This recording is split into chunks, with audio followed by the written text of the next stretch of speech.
Ed ecco la situazione meteorologica. Le correnti umide in risalita dal Mar Tirreno hanno portato alla nuvolosità sulla nostra regione con precipitazioni sparse, in particolare sul centro levante regionale. Anche il resto della settimana sarà all'insegna dell'instabilità, ma con temperature tardo autunnali.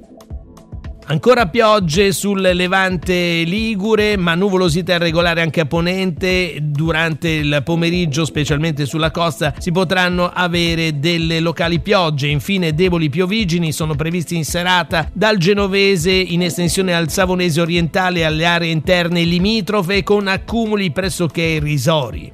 Venti in rotazione da sud-sud-est nel corso del pomeriggio tra Genovese e Spezzino, rinforzi moderati sul Tigullio costieri, deboli venti variabili altrove. Mari generalmente molto mossi con onda da sud-sud-est, temperature in diminuzione nei valori massimi soltanto sui versanti padani centro-occidentali, per la costa valori tra 12 e 16 gradi.